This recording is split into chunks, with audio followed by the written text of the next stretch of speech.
this man is showing you I'm far from a saint, but I'm trying to show you something new.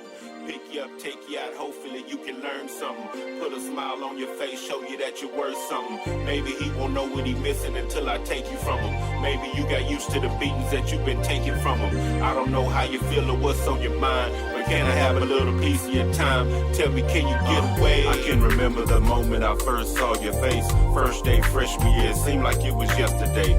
Pretty little smile, long hair and brown eyes. You was a nickel plus 4 pennies, a beautiful child. We conversed over free lunch plates, quarter punches and fresh fruit. She said she just moved from the boat, so I welcomed her to Texas and said you just made your first friend. I'm known by many names, but baby you can just call me Tim. Country born, country raised, Benz boy t-shirt, MCM suit with some British nights. Check my footwork, we were inseparable. You love the way I slow flow. I taught you how to blend and what it meant to be your Lobo. 2 kids. How can you tell if someone is hurting? How can you tell if someone is in pain? Is it the one that's always smiling to keep from crying? Or is it the one trying to hide mental and physical abuse with belief in self and makeup? I want to introduce you to Tam, a good friend of mine, and this is her story. Hi everyone, my name is Tam. I am an up-and-coming author of my book called Surviving My Ex.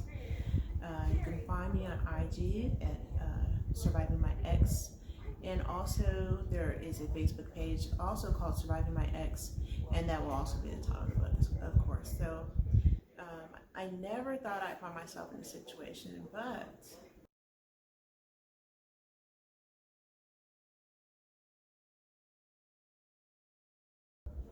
so I was, I'm going to say about 24 years old when I first experienced domestic violence. No, that's good. I don't want to talk about him.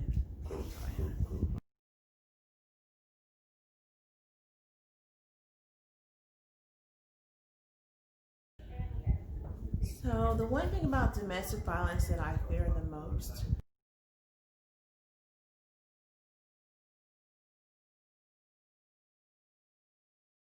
was people finding out. I had a very great reputation in my hometown and city selling real estate and also as a business consultant, and I didn't want to bring shame to myself, my family, my church, my children, and I found it very hard to talk to anybody about what I was going through, and had to create this facade and put on this face to mask everything that I was going through.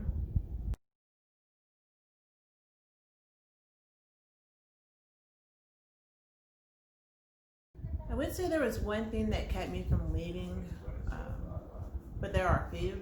The number one reason why I did not want to leave was not my children, but religion. Christianity, as most of you are probably aware, that God frowns upon divorce. And it took me a long time and, reading for myself until I finally found the scripture that states that when there's an infidelity, that I had a right to exit my marriage.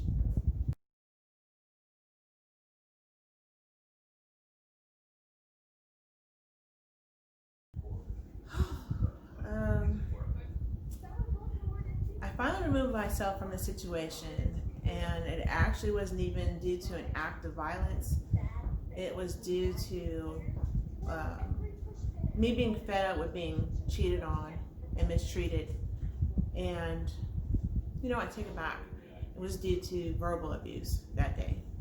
I was verbally abused, emotionally abused, and my ex-husband and I, we had a great day. We went shopping, went to visit my brother, he played basketball with my nephews. You can say it was a pretty great Sunday. We also went to church, of course. And at the end of that day, we were driving home, and he started an argument with me, and it was just out of nowhere. And the argument was about him not wanting to drive safely. And I just asked very politely, can you please drive safe? My back is hurting. I have some back issues. can you just please drive, safer? Yeah, all right, was his response. And at the next red light, he intentionally just sat there and let traffic go around, cars honk the horn, to get a rise out of me. He didn't care about the traffic. And I turned to him and I said, I just asked you, could you please drive safe? I'm hurting and I don't want to be involved in an accident or get hurt again. He turned to me, started yelling at me, yelling obscenities to me and calling me names, saying that I just wanted to push his buttons and control him. There was a lot of mind manipulation that went on during the course of my marriage. And so there was an argument all the way home. He embarrassed me. The windows were down. He didn't care who hurt me or him yelling and me responding, which I was responding, and told him to stop yelling at me or I would yell back at him. Looking back, that was wrong. We got to the house. Actually, right before we got to the house, I just silenced. I just got quiet because I was used to this routine. I was tired of this routine. He would argue, yell, push buttons, say I'm taking off, I'm leaving, and disappear until he felt like coming back. And it wasn't that normal cool off period. So I silenced. I just got quiet. We got home. I went to my side of the bed, put my things down, and he just continued to just go in and make everything that happened my fault. Then he said, you know what? I'm going to leave. I'm going to cool off. I'm going to go grab a beer. I'll be back. Something in me told me this time to just go see what's going on. I knew where he was going to purchase his beer from. Same old convenience store that he always goes to get his lottery numbers and his beer. And, I waited a few minutes. I let him leave. He went through the garage. I called him to let him know that I was leaving, just out of respect, and let him know that I was going to the store. I didn't tell him which store, but he wouldn't pick up his phone. So I drove to the convenience store, and his truck was there. I got out 2 spaces over, parking spaces over. I walked past our SUV, and I saw the cell phone sitting in the cup holder. I'm like, okay, well, maybe he didn't hear the phone. I go into the convenience store, and he's on another cell phone that's not on our plan, that I know nothing about. So I walk up the candy aisle. I hear him talking very disgustingly to what had to be another woman. And then he proceeded to ask her what did she want to drink on. He had 2 beers in his hand, 2 large Coronas, and I just walked up quietly to him and I said, well, what am I going to drink? Not that I wanted to drink, I just wanted to know what he was going to say or do, how he's going to react to me hearing everything that he was saying to somebody that he was not married to. He damn near dropped the beers on the floor.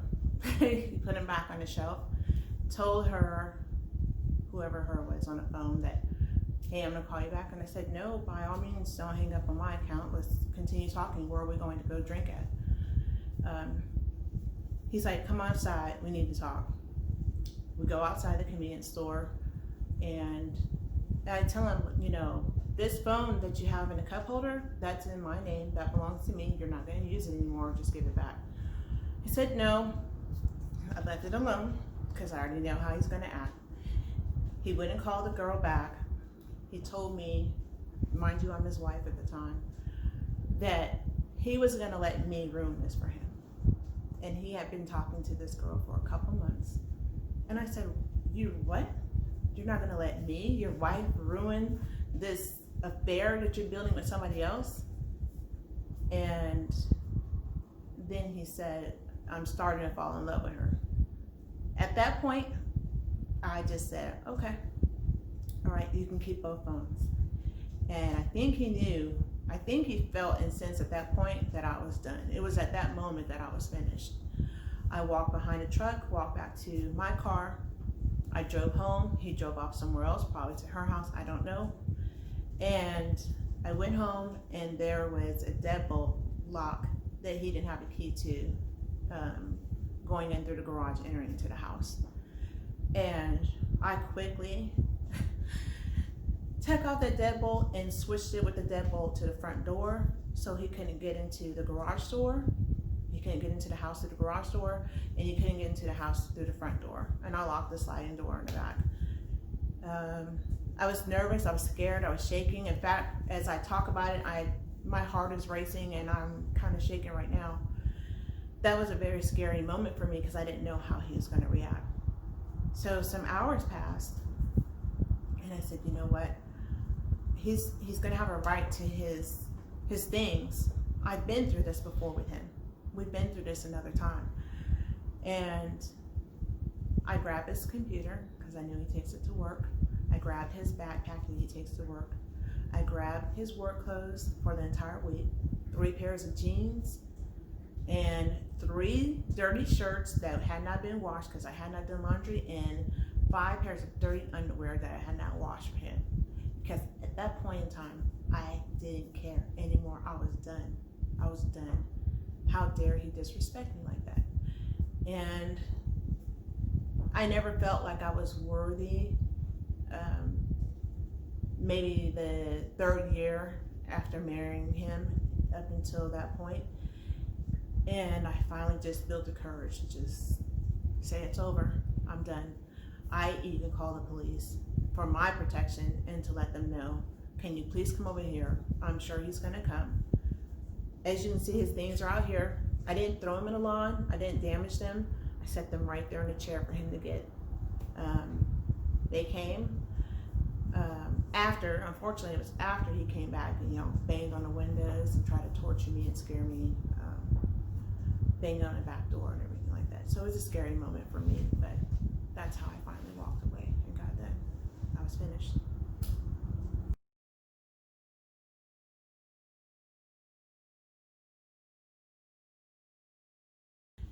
The reason why I'm finally telling my story is because I survived my ex.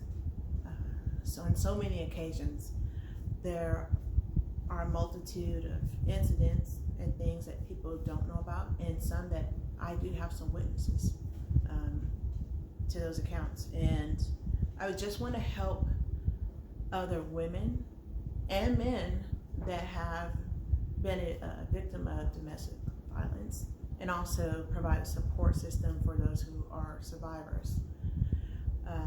I want to do this in real time. I don't want to be like the domestic violence hotline, because one of those exists and it's a great program.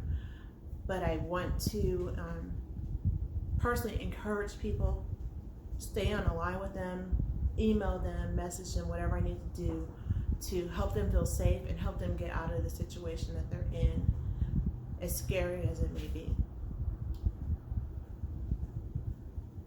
I hope that you guys come back to hear more. Excuse me, I'm getting teary-eyed.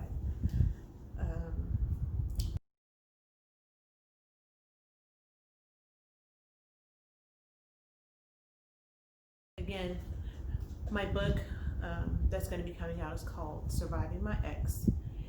You can find me also on IG at Surviving My Ex. Also, there's a Facebook page that was just created to provide a support system, like I said, for survivors and victims, and that's called Surviving My Ex, and that is on Facebook. It also will provide more information, and it is a private page to where only members who agree to keep everything confidential will be allowed to come on the page. Thank you so much for listening, and you guys have a wonderful day.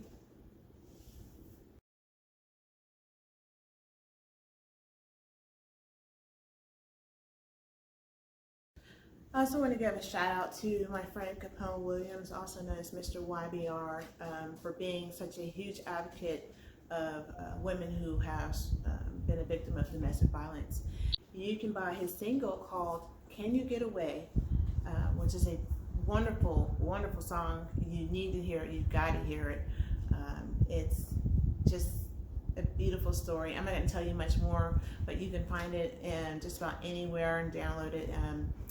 Gotta check it out. Gotta check it out. Once again, his name is Capone Williams, also known as Mr. YBR. This man is showing you I'm far from a saint, but I'm trying to show you something new.